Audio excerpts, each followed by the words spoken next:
Hello दोस्तों, स्वागत है आपका अपने ही यूट्यूब चैनल किस्से कहानियों की ऑडियो लाइब्रेरी पर। अभी हम सुन रहे हैं श्री शरत चंद्र चट्टोपाध्याय जी द्वारा रचित उपन्यास देना पावना का भाग 19। तो चलिए सुनते हैं आज का भाग। शराब का भरा हुआ प्याला अनादर के साथ लौट गया। यह देखकर प्रफुल्ल ने व्यंग किया। व्यंग करने की बात ही है।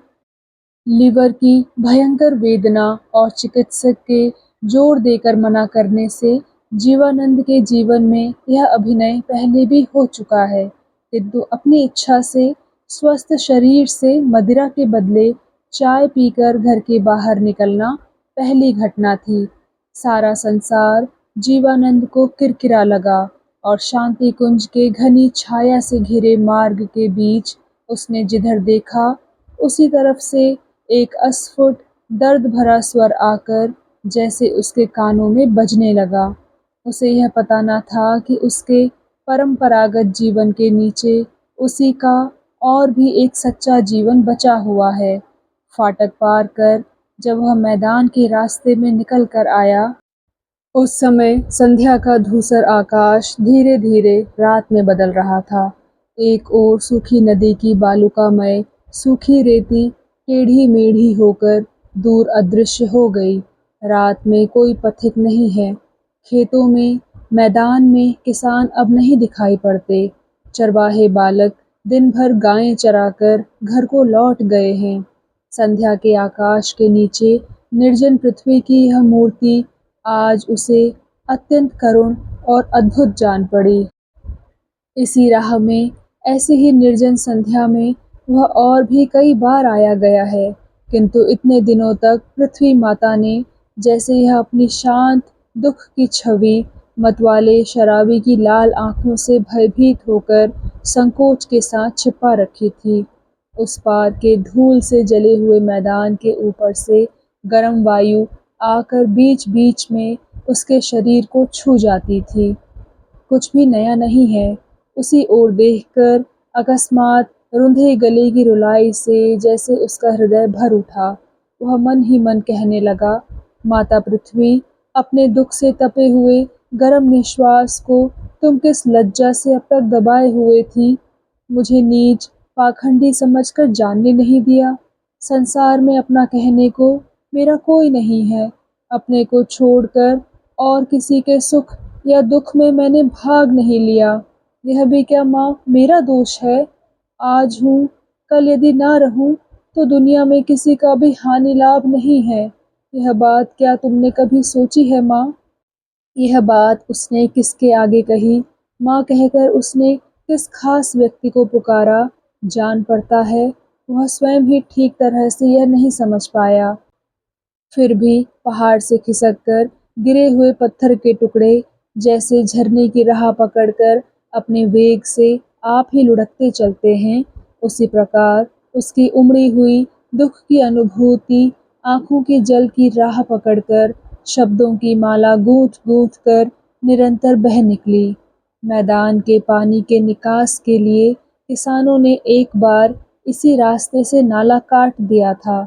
नंदी महाशय की आज्ञा पाने की भारी दक्षिणा जब वे किसी तरह इकट्ठी न कर पाए, तभी खाली सर्वनाश से आत्मरक्षा करने के लिए उन्होंने यह काम किया था।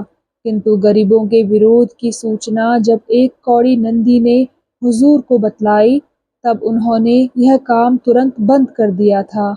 लाचारों के आंसुओं पर उन्होंने विचार तक नहीं किया। वह स्थान अब तक ऊंची नीची अवस्था में खुदा पड़ा था। गरीबों को सताने का यह चिन्ह इसी मार्ग में कितनी बार तो उसकी आंखों के तले पड़ा है, किंतु आज उसी को देखकर उसकी आंखों में आंसू भर आए। उसने मन ही मन कहा, उफ, न जाने कितनी हानि हो गई है। कितने ही छोटे छोटे बाल बच्चे शायद पेट भर दोनों बेला खाने को भी नहीं पाते हैं। मनुष्य यह सब क्यों करता है? उस स्थान को अंधकार में ही क्षण भर ध्यान से देखकर उसने कहा, हाथ में यदि रुपए होते तो कल ही कारीगर लगाकर इसे पक्का बंधवा देता। हर साल फिर इसके कारण उनको दुख कष्ट ना उठाना पड़ता। अच्छा, इसमें कितने रुपए लगेंगे? वह मार्ग छोड़कर मैदान में उतर गया और सारा मन लगाकर उसकी जांच और देखभाल करने लगा।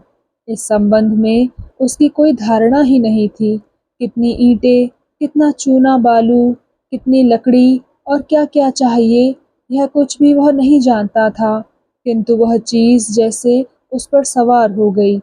उसी जगह भूत के समान अंधकार में अकेले खड़े होकर मन ही मन हिसाब लगाने लगा कि यह खर्च उसके वश में है या नहीं।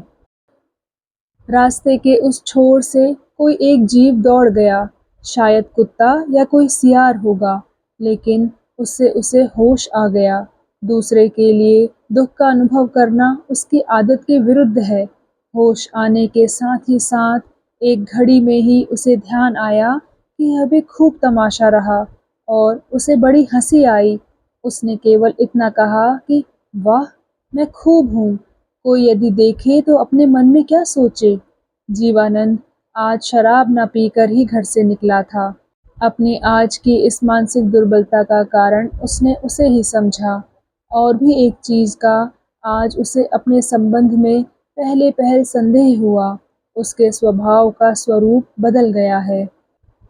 अपने को अपना कहकर दावा करने का दावा शायद हमेशा के लिए उसके हाथ से निकलकर बाहर चला गया है। घर से क्यों निकला था, यह बात वह ठीक याद नहीं कर सका। एक धुन में आकर जब वह घर छोड़कर बाहर हुआ था, तब शायद पक्का विचार कुछ भी नहीं था। शायद छिपे तौर से, अस्पष्ट रूप से अनेक बातें ही थी, जो इस समय एकदम लिप-पुत कर एक रूप हो गई। घर छोड़ने का कोई कारण ही याद न आया, लेकिन घर लौटने को भी जी ना चाहा। कुछ दूर आगे बढ़कर रास्ता छोड़कर जो पगडंडी मैदान के ऊपर से कोना बनाती हुई चंडीगढ़ के दक्षिण की ओर घूम गई है, अंधकार में उस राह पर उसने पैर बढ़ाया। रास्ता लंबा और ऊबड़-खाबड़ था। कदम-कदम पर उसे रुकावट आने लगी, किंतु धक्का खाकर, ठोकर खाकर मार्ग में चलते-चलते वेदना को प्राप्त चित्त का अंतराल कब ईंट, काठ, चूने और सुर्खी की चिंता से परिपूर्ण हो उठा, वह जान ही नहीं पाया। चीज़ कुछ भी नहीं है, छोटी सी एक पुलिया। बीज गांव के जमींदार के लिए तो उससे बढ़कर तुच्छ चीज़ और कोई भी नहीं हो सकती। उसे तैयार कराने में ना कारीगरी है, ना ही सुंदरता। तब भी एक शिल्प सौंदर्यहीन वस्तु ही जैसे दुखियों के सुख दुख के साथ मिलकर उसके मन में आज एक नए रस से भरकर असाधारण रूप में दिखाई दी। उसने मन में उसे कितने ही प्रकार से तोड़ा और बनाया। वह जैसे तैयार ही नहीं होना चाहती थी। वह यह बात भी नहीं भूला कि यह सब खाली उसके मन का क्षण भर रहने वाला विचार है, सत्य वस्तु नहीं है।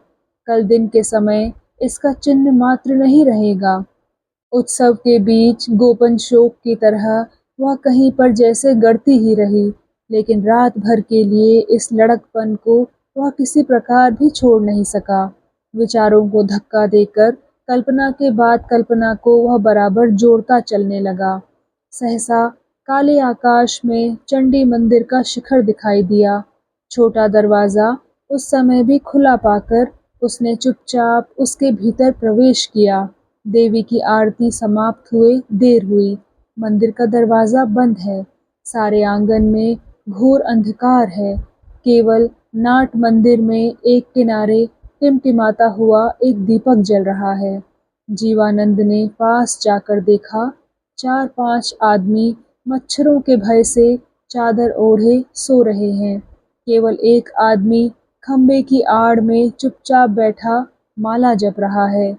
जीवानंद ने और भी कुछ पास जाकर उस आदमी को देखने की चेष्टा करते हुए कहा, तुम कौन हो भाई? अंधकार में अनुमान से जीवानंद के बहुत उजले साफ कपड़े देखकर उस आदमी ने उसको भला आदमी समझा। कहा, मैं एक यात्री हूँ बाबू साहब। जीवानंद बोला, ओह यात्री हो, कहाँ जाओगे? यात्री बोला, जी मैं श्रीपुरी धाम जाऊंगा। जीवानंद ने पूछा, कहाँ से आ रहे हो? ये लोग जान पड़ता है तुम्हारे ही साथी हैं। यह कहकर जीवानंद ने उन सोते हुए लोगों की ओर उंगली से इशारा किया। उस आदमी ने गर्दन हिलाकर कहा, जी नहीं, मैं अकेला ही मानभूम जिले से आ रहा हूँ। इन लोगों में से किसी का घर मिदनापुर में है, किसी का घर और कहीं है। ये कहाँ जाएंगे यह मैं नहीं जानता। 2 आदमी तो आज दोपहर को ही यहाँ आए हैं। जीवानंद ने पूछा, अच्छा, कितने लोग यहाँ रोज आते हैं? जो लोग यहाँ रहते हैं वे दोनों समय खाना पाते हैं या नहीं? वह आदमी कुछ उलझन में पड़ गया। लज्जित भाव से उसने कहा, केवल खाने के लिए ही सब लोग नहीं ठहरते बाबूजी। पैदल चलने का मुझे अभ्यास नहीं था, इसी से पैर का तलवा फटने से घाव सा हो गया है। भैरवी ने अपनी आंख से देखकर आज्ञा दे दी कि जब तक पैर अच्छा ना हो जाए यहाँ ठहरे रहो। जीवानंद ने कहा, अच्छा तो है, रहो ना, स्थान की तो यहाँ कुछ कमी नहीं है। उस आदमी ने कहा, लेकिन मैंने सुना है भैरवी माता तो अब यहाँ नहीं है। जीवानंद ने हंसकर कहा, इस बीच में तुमने सुन लिया, सो वो नहीं है तो ना सही, उनकी आज्ञा तो है, किसकी मजाल है कि तुमसे जाने के लिए कहे। जीवानंद उसके पास जाकर बैठ गया। पहले तो उस आदमी को कुछ भय और संकोच का अनुभव हुआ, किंतु वह भाव टिका नहीं और देखते ही देखते अंधकार में उस निर्जन शांत देव मंदिर के एकांत में एक पराक्रमी जमींदार और एक दीन ग्रहहीन भिक्षुक के सुख दुख की चर्चा एकदम आत्मीय हो उठी। यात्री का नाम उमाचरण है, जाति का कैवर्त है, घर पहले मानभूम जिले के वंशी तट गांव में था। गांव में अन्न नहीं है, दवा दारू करने वाला कोई वैद्य डॉक्टर नहीं। वह गांव जिनकी संपत्ति है वह पछां के किसी शहर में वकालत करते हैं। राजा और प्रजा में प्रेम भाव नहीं है, संबंध नहीं है तो केवल शोषण करने का पुश्तैनी अधिकार। इसी फागुन के अंत में हैजा रोग से उसकी पत्नी मर गई है। 2 जवान हट्टे कट्टे कमाऊ बेटे एक एक करके आंखों के सामने चिकित्सा के बिना तड़प तड़प कर मर गए हैं। वह कोई उपाय नहीं कर पाया। अंत में वह टूटा फूटा पुराना घर अपनी एक विधवा भतीजी को दान करके हमेशा के लिए चला आया है। इस जीवन में अब उसके लौटने की आशा नहीं है और इच्छा भी नहीं है। इतना बताकर वह बच्चे के समान बिलख बिलख कर रोने लगा। जीवानंद की आंखों से भी टप टप करके आंसू गिरने लगे। दूसरे का रोना उसके लिए कोई नई चीज नहीं है, यह उसने जीवन में बहुत देखा है, किंतु उस रोने ने किसी दिन जरा सा दाग भी उसके दिल पर नहीं डाला। आज भी उसके सिवा और कोई जान भी ना पाया। किंतु अंधकार में कुर्ते के कोने से आंसू पोंछते हुए उसका जी चाहने लगा कि कहीं दौड़कर उसकी जो स्त्री मरी नहीं, जो लड़का उसका पैदा नहीं हुआ, जो घर उसे छोड़कर नहीं आना पड़ा, उन्हीं के लिए इस अपरिचित आदमी के समान ही जोर से चिल्ला चिल्ला कर रोए। कुछ देर बाद कुछ कुछ अपने को संभाल कर उसने कहा, बाबूजी, मुझसा दुखी दुनिया में और कोई नहीं है। जीवानंद ने कहा, अरे भाई, यह दुनिया बहुत बड़ी है, यहाँ कहाँ कौन किस दशा में है कुछ कहा नहीं जा सकता। इसके मतलब को अच्छी तरह समझने लायक शिक्षा या शक्ति इस मामूली आदमी के पास नहीं थी। जीवानंद ने स्वयं भी इसकी आशा नहीं की, किंतु वह रुक भी नहीं सका। उसके आंसुओं से भीगे स्वर की अपूर्वता ने उसके कानों में ऐसा अमृत डाला कि वह इस लोभ को संभाल नहीं सका। कहने लगा, दुखी लोगों की कोई अलग जाति नहीं है दादा, और दुख का भी कोई बंधा हुआ मार्ग नहीं है। ऐसा होता तो सभी उससे बचकर चल सकते। हड़बड़ाकर जब दुख सिर पर आ पड़ता है तभी मनुष्य को उसका पता चलता है, किंतु उसका आना जाना किस मार्ग से होता है यह आज तक कोई खोज नहीं पाया। मेरी सब बातें तुम समझोगे नहीं भाई, लेकिन तुम संसार में अकेले नहीं हो। कम से कम तुम्हारा एक साथी तुम्हारे पास ही है, तुम उसे पहचान नहीं पाए। वह आदमी चुप हो गया, बात भी नहीं समझा। साथी है, यह भी न जान सका। जीवानंद उठकर खड़ा हो गया, बोला, तुम माता का नाम ले रहे थे भाई, मैंने उसमें व्यवधान डाला, फिर शुरू करो, मैं जाता हूँ, कल इसी समय शायद फिर मुलाकात हो।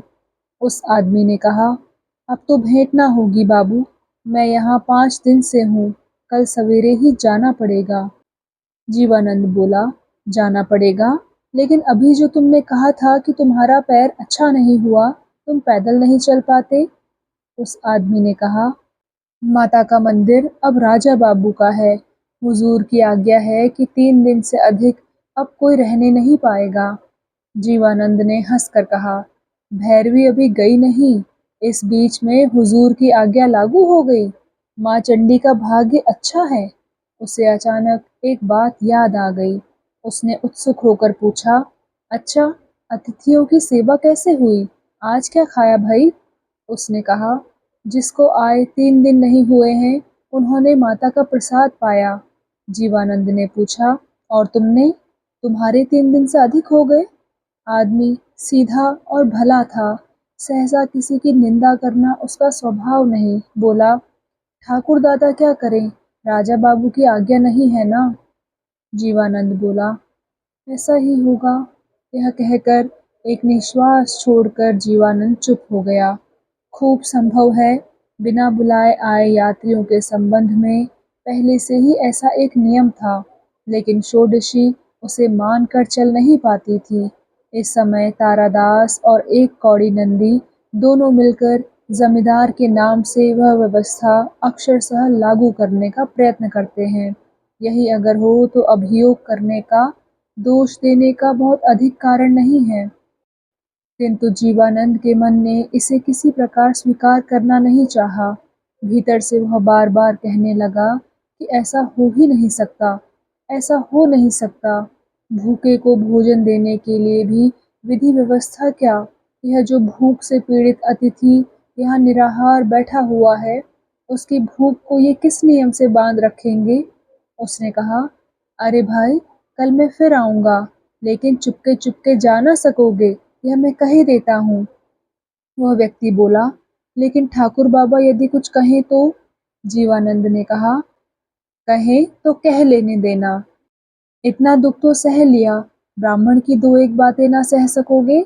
जीवानंद धीरे धीरे बाहर निकल रहा था। एकाएक मंदिर के बरामदे में खंबे की आड़ में मनुष्य की दबी आवाज सुनकर वह चौंक पड़ा। पहले उसने समझा एकांत में कोई आराधना करने आया है, लेकिन इतने में कुछ बातों की भनक उसके कानों में पड़ गई। एक आदमी कह रहा था, हमारी माँ का जिसने सर्वनाश किया है, उसका सर्वनाश किए बिना हम किसी प्रकार न छोड़ेंगे, यह कह देता हूँ। दूसरे आदमी ने उत्तर दिया, माता की चौखट छूकर शपथ खाता हूँ काका, फांसी पर चढ़ना पड़े तो उस पर भी चढ़ जाऊंगा। और एक आदमी ने कहा, हो, हमारे लिए फांसी क्या है, माँ चली जाना चाहती है, वह पहले चली जाए। अंधकार में जीवानंद ने इन आदमियों को न पहचाना और न आवाज को ही पहचान पाया।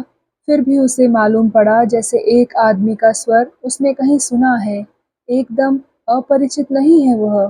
कोशिश करने से शायद उसे वह आदमी याद भी आ जाता, किंतु आज उसका मन ही उधर नहीं गया। उसने तो बहुतों का बहुत कुछ सर्वनाश किया है, अतएव वह आप ही तो इसका लक्ष्य हो सकता है, किंतु आज यह निर्णय करने के लिए उसका जी ही ना चाहा, इच्छा ही नहीं हुई। उसने मन ही मन हंसकर कहा, सचमुच ठाकुर देवता की तरह सहृदय श्रोता और नहीं है। भले ही यह झूठा दंभ हो, फिर भी इसका मूल्य है। दुर्बल का वह व्यर्थ पौरुष है, इसमें थोड़ा गौरव का स्वाद वह पाता है। जीवानंद मंदिर के बाहर निकल आया, तब जान पड़ता है रात दोपहर बीत चुकी थी।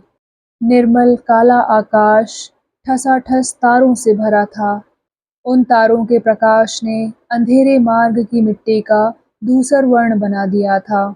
उसी के बीच बीच में इधर उधर बिखरे हुए मिट्टी के टीले थके पथिक के समान कितने समय से चुपचाप बैठे हैं, इसका कोई पता नहीं है। उन्हीं में से एक के पास जाकर वह ठीक वैसे ही धूल के ऊपर बैठ गया। सामने ही एक पड़ती जमीन के एक किनारे षोडशी की कुटी है।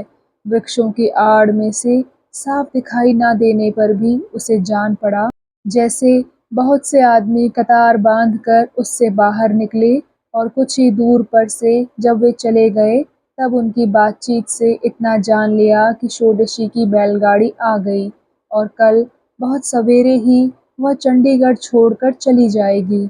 भक्त प्रजाओं का दल उसकी चरण रज लेकर अपने घर लौटा जा रहा है।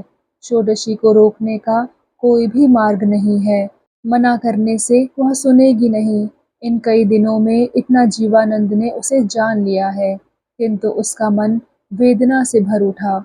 जानकर और बिना जाने षोडशी के विरुद्ध जितना अन्याय उसने किया है, उन बातों को इतने दिन बाद गिनकर उसकी सूची बनाना असंभव है। किंतु उन सब अगणित अत्याचारों का सारांश आज उसकी आंखों के आगे साकार हो उठा। उसे हटाकर रखने का स्थान उसे संसार में कहीं नहीं दिखाई पड़ा। जिसे पत्नी स्वीकार करने में उसे लज्जा मालूम पड़ी, उसी को वेश्या के रूप में चाहने की शैतानी उसने कहाँ से पाई थी, यह बात वह सोच न पाया। आज उसका सारा हृदय एकाग्र मन से षोडशी को चाह रहा है।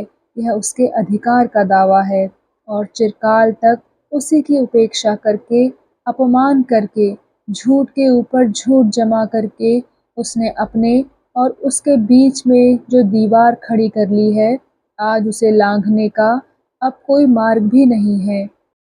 तो दोस्तों, कैसा लगा आपको आज का भाग? कृपया कमेंट सेक्शन में आकर ज़रूर बताइएगा और अगर आपने अभी तक इस चैनल को सब्सक्राइब नहीं किया है तो कृपया सब्सक्राइब भी ज़रूर कर लीजिएगा। मैं मिलती हूँ आपसे इसी कहानी के अगले भाग के साथ। तब तक के लिए धन्यवाद।